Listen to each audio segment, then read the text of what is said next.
Okay, this example will help you understand a little bit better the Babylonian number system. First of all, in this system, they really only use two different types of symbols. One is this little Gulf T looking thing that stands for 1 unit, and then this, to me it looks like an arrow pointing to the left, is stands for 10. And those are the only two symbols that they used. Instead of using base 10, their system used base 60. So in their system, the first place, kind of written from right to left, is the ones place, like in our system. But in the next place to the left of that, instead of 10, theirs would be 60, because again, it's based on base 60. And then the next place over, instead of 10 times 10, or 100 like in our system, is actually 60 squared, or 3600. Now if you were to go one more place, let's see, 60 times 60 times 60 is a whopping 216,000 would be the next place over. So if I want to figure out what number this is in Babylonian, all I really have to do is look at the symbols here and add them up. I've got a 10 and 3 ones, so that's 13 of the ones units.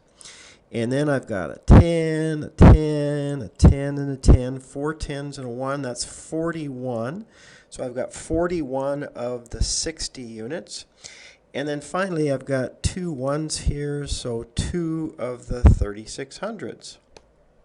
Okay, what I've done is a little bit of the grunt work, the arithmetic. So then I took 2 times 3600, which is 7,200, 41 times 60, which is 2,460, and then 13 times 1 is 13. All that's left to do is to add those up, and when you do, you get 7,213. So in our number system, the Babylonian number represented up above here in our system is 7,213. Okay, now I'm going to show you how to write a number in our system. I've got 10,885 here, and I want to represent that in the Babylonian system. What helps me is to go ahead and keep these place values, the ones in red here. So what I've got to do first of all is figure out how far out, how many places to the left do I need to go if I need to get up to 10,885. Well, I'm going to have to go 3 places out because that's only 3,600. If you go one more place to the left, if you remember, that was what, 216,000. So that's way too much.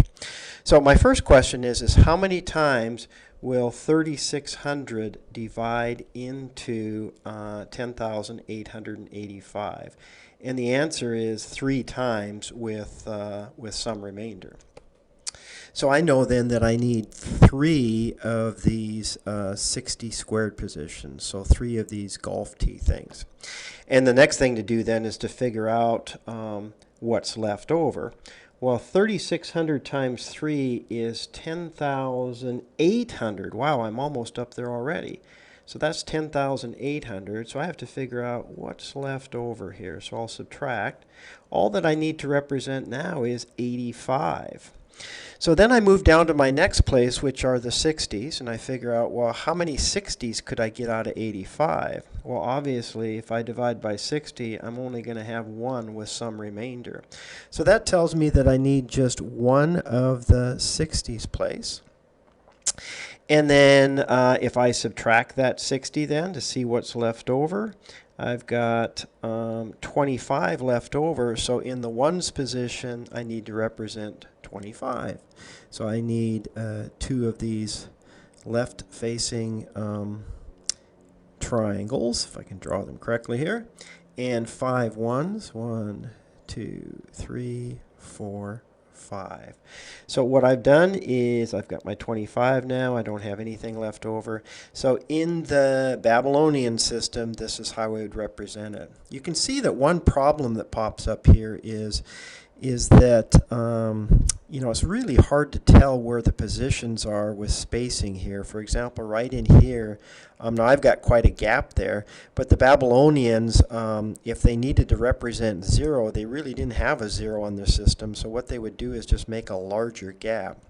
But it really points out a problem with their system, is that it was hard to see whether it was a gap or whether that gap was just showing a new place. So anyway, I hope that helps with the Babylonian system.